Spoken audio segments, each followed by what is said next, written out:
So for this video, I will be answering questions in the In My Wildest Dreams book tag. And I was kindly tagged by my good friend, Bookish Chaz. Great guy, great booktuber. Definitely check him out. And this original tag was created by Heather Reeds, who I will also be checking out. I've not seen their content, but definitely check her out too. And yeah, let's go ahead and jump right into the questions. This is a short tag. There's only 5 questions. But with some of these questions, it might take a little bit more time to answer. So sit down and relax. I'm going to answer some questions here.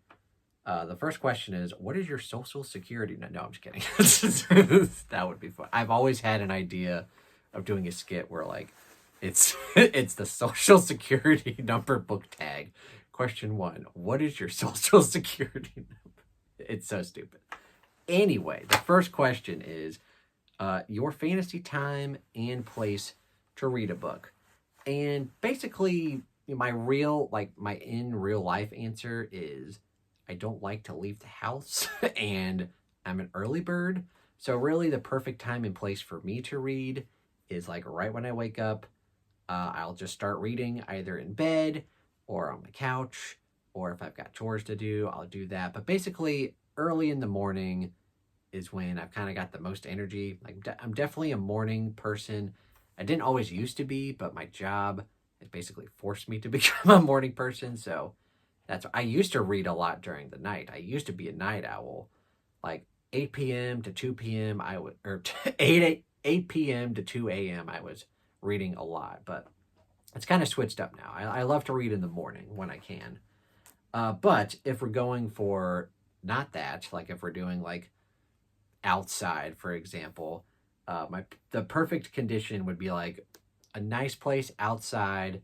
It's cloudy, it's not too sunny, I'm not going to get burnt up, it's not raining, it's like in the 60s and low 70s with a nice breeze, and I'm in a comfortable place where I can either sit down or lay down and relax and read, and it's quiet and there's like relaxing sounds everywhere.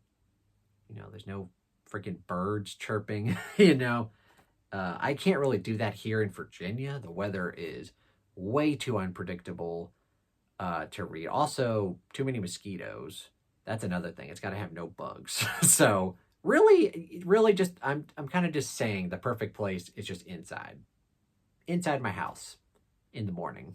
Is what I'm trying to say. But question number 2, your fantasy personal library, or your personal library if you have attained your fantasy. Well, I have not attained my fantasy, although I do really like my collection of books. My shelves are definitely old and sagging. A lot of them are, if you couldn't tell. Definitely my personal library would just be a library big enough where I wouldn't have to get rid of books. Because that's kind of where I'm at now, especially, my wife, Stacy, has moved in with me. We've gotten a lot of her books.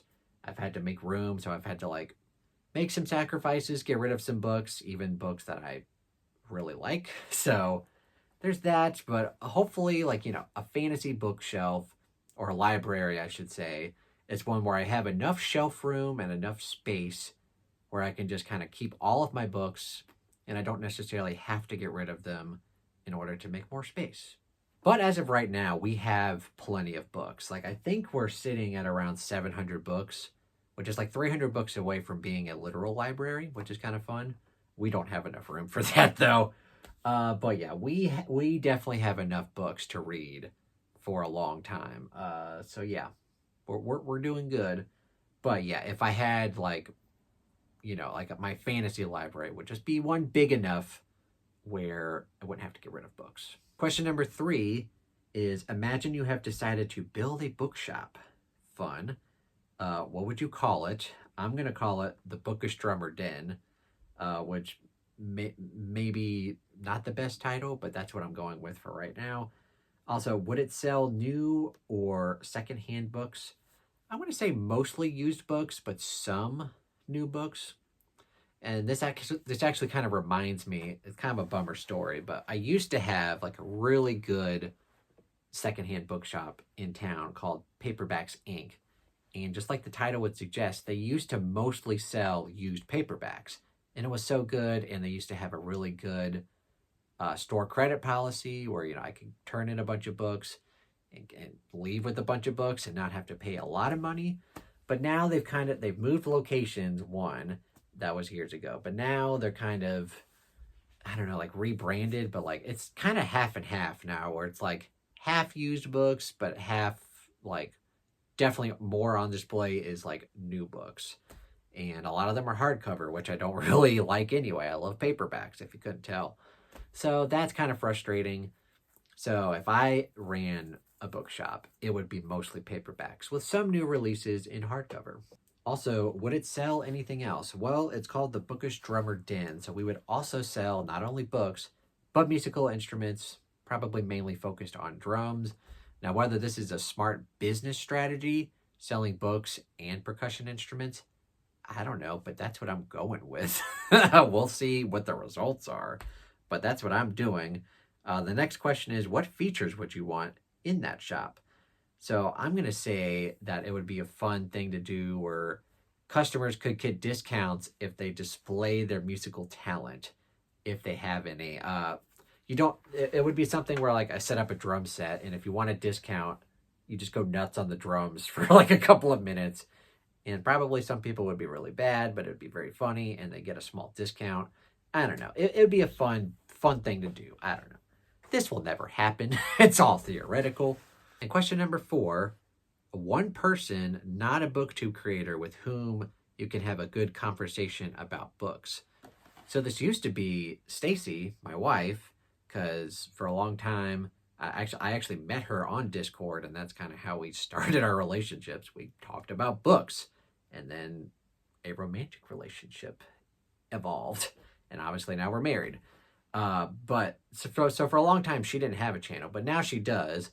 I'll link her down below. She's got a brand new channel, The Chapter Conundrum. Go check her out. Go subscribe. She's awesome.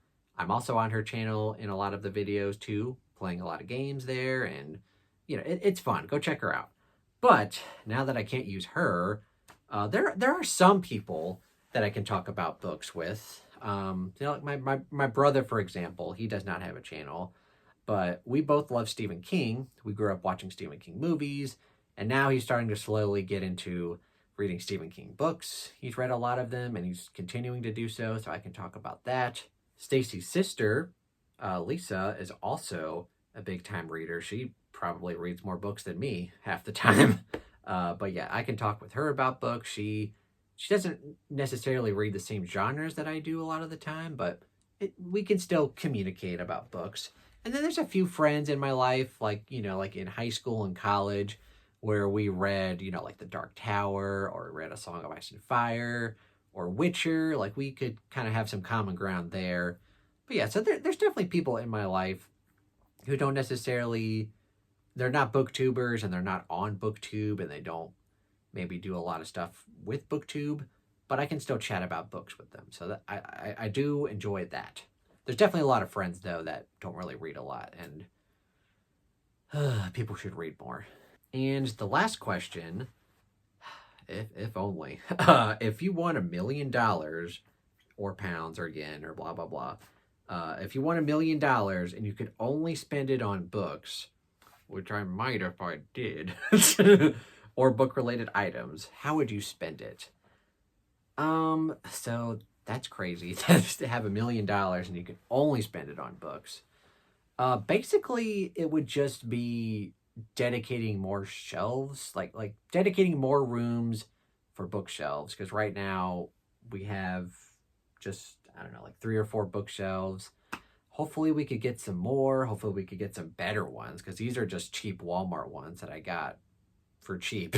So we would get like really good condition ones that would last a long time, that would look good. Also, just buy more books, obviously.